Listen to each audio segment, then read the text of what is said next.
very much. Good evening, all the cabinet ministers, cabinet secretaries who are with us. Thank you for coming to welcome us back from our trip in Japan. Oh, please sit down. Our trip in Japan.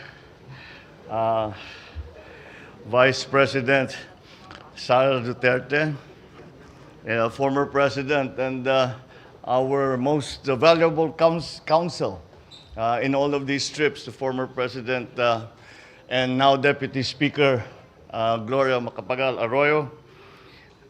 Also accompanying us on this trip was Senate President Mig Subiri and Speaker Martin Romualdez. Senator Mark Villar also joined us. And of course, I would like to properly greet our First Lady Lisa Araneta Marcos.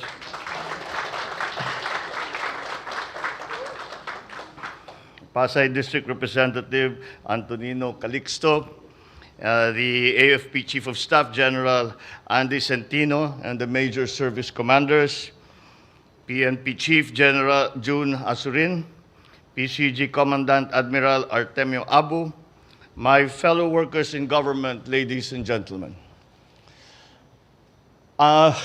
Thank you for coming this evening to welcome us back from our rather busy Japan trip.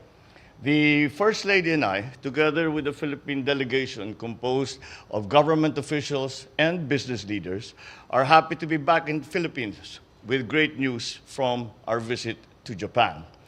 I had a very fruitful meeting with Prime Minister Kishida Fumio. Bound by shared values and common aspirations for our peoples, we committed to further strengthen the strategic partnership between the Philippines and Japan and mapped out a transformative, future-oriented partnership that is responsive to new developments. We have cemented our defense and security relations.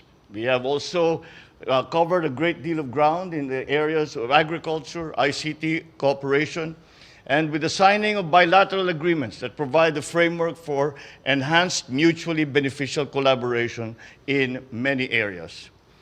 As ever, our partner Japan committed to provide infrastructure development loans for two major projects, the North-South Commuter Railway for Malolos to Tuban, and the North-South Commuter Railway project extension.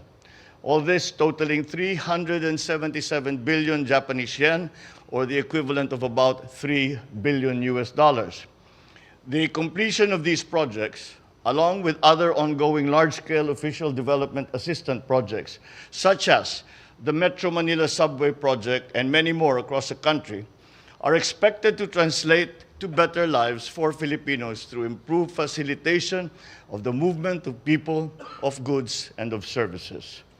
During this visit to Japan, I also met with business leaders and potential investors. In our roundtable meetings, I briefed them on the new and better business climate and investment environment in the Philippines. Key private sector representatives were with me and engaged with Japanese industry giants to seize the economic opportunities now present in the Philippines. Coming back, we carry with us over $13 billion in contributions and pledges to benefit our people, create approximately 24,000 jobs, and further solidify the foundations of our economic environment. I also talked to the CEOs of Japanese shipping companies and associations. This was very important as Japan has the second largest maritime industry in the world, and they employ 31,673 Filipino seafarers. That number constitutes 70% of the maritime crew of the Japanese ship owners. And the Japanese shipping companies also have investments and long-term partnerships with Philippine stakeholders in maritime education and welfare programs. I had the honor of having an imperial audience with Their Majesties, the Emperor Naruhito and Empress Masako of Japan. In my audience with Their Majesties, we reaffirmed the commitment that we have to enhance the close friendship and cultural ties between Filipinos and Japanese. Last but not least, earlier today, I had the pleasure of speaking before fellow Filipinos living and working in Japan this morning. We have close to 300,000 overseas Filipinos living in Japan. And while I know that they are doing well there and are very well respected in their profession, I assure them that this administration is committed to creating more job opportunities in the Philippines so that working abroad will become a career choice and not the only option available to them.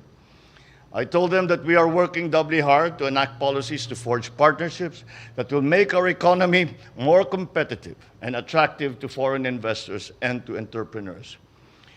From my visit, it was very clear that our strategic partnership with Japan has withstood the test of time and is poised for a new decade of mutual trust, mutual support, and mutual benefit. So I thank you all. Maraming salamat po at magandang gabi po sa inyong lahat.